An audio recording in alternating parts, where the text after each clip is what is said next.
बिस्मिल्लाहिर्रहमानिर्रहीम।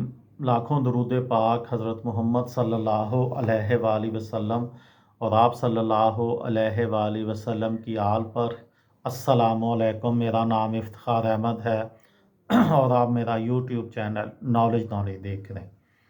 खाना काबा का 2 हफ्तों तक जारी रहने वाला मुहासरा के सिलसिले में आज की वीडियो का अनवान है, वाक़यात कैसे रूनुमा हुए।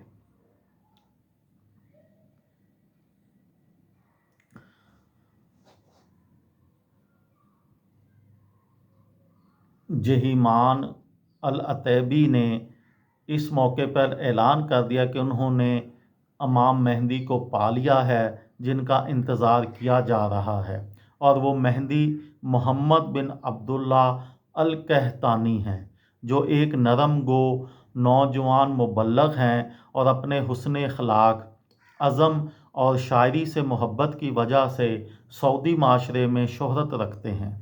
इस्लामी रवायतों में बताया गया है कि इमाम मेहदी की पेशानी चौड़ी होगी, जबकि उनकी नाक पतली और नोकीली होगी। जहीमान के मुताबिक उन्होंने ये सब निशानियां अल कहतानी में देखी हैं। अल कहतानी ने इस मुतल्लक हतमी दावे से कबल इस्तिखारा भी किया था। अल कहतानी बाद में जहीमान की बातों से कायल हो गए कि वही मेहदी हैं, और उन्होंने बतौर निजात दहिंदा अपना काम शुरू भी कर दिया। जहीमान और अल कहतानी के ताल्लुकात में मज़ीद मजबूती उस वक़्त हुई जब अल कहतानी ने अपनी छोटी बहन की शादी जहीमान से कर दी। जहीमान की ये दूसरी बीवी थी। खाना काबा के मुहासरे से कई माह कबल मक्का के सैकड़ों बाशिंदों और हुज्जाज कराम में ये अफवाह फैल गई थी कि उन्होंने अल कहतानी को ख्वाब में देखा है, जो मस्जिद अल हराम में इस्लाम का झंडा उठाए बावकार अंदाज में खड़े थे। जहीमान के पैरोकार इस बात के कायल थे। मेतवाली सालेह कहते हैं कि मुझे आखिरी मुलाकात याद है जब एक शख्स ने मुझसे पूछा, आप मेहदी के बारे में क्या राय रखते हैं। मैंने कहा, बराए मेहरबानी इस मुतल्लक बात ना करें। फिर उनमें से एक ने कहा, तुम एक गूंगे शैतान हो। मेरा भाई अल मेहदी हक है और वो मोहम्मद बिन अब्दुल्ला अल कहतानी है।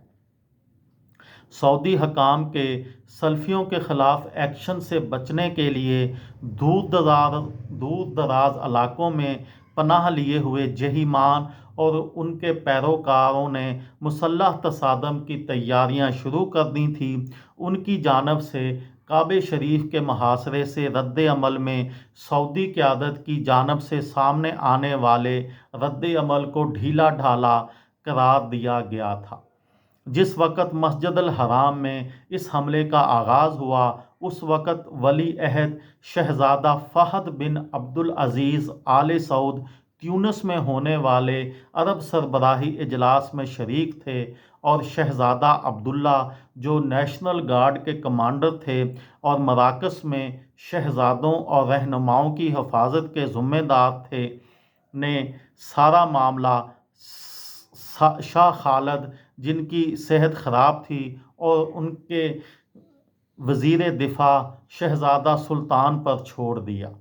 सऊदी पुलिस को पहले तो इस मसले की गहराई का एहसास ही नहीं हुआ, और उसने 2 रेस्क्यू गाड़ियां जाए वक़ूआ की जानब रवाना कर दी। जैसे ही पुलिस की ये गाड़ियां मस्जिद अल हराम के करीब पहुंची तो उन पर मुहासरा करने वालों की जानब से अंधाधुंध फायरिंग कर दी गई। जब सूरत हाल की संगीनी वाज़िया हो गई तो नेशनल गार्ड यूनिट ने मस्जिद अल हराम का इंतज़ाम दोबारा हासिल करने के लिए कोशिशें शुरू कर दी। उस वक़्त जद्दा में अमरीकी सफारत खाने में सियासी मुहक्किक मार्क हेमेली इन चंद मगरबी सफारतकारों में शामिल थे जो इस वाक़े के बारे में वाकफ़ियत रखते थे। उनका कहना है कि मुहासरा जुर्रत और बेहूदगी दोनों की अलामत था। उनके मुताबिक स्नाइपर्स के पास बहुत अच्छे हथियार थे और बेल्जियम में तैयार करदा राइफलें भी थीं। یہ واضح ہو گیا کہ محاصرہ کرنے والے عناصر نے اس طرح کی منصوبہ بندی کر رکھی تھی کہ انہیں آسانی سے منتشر نہیں کیا جا سکتا تھا۔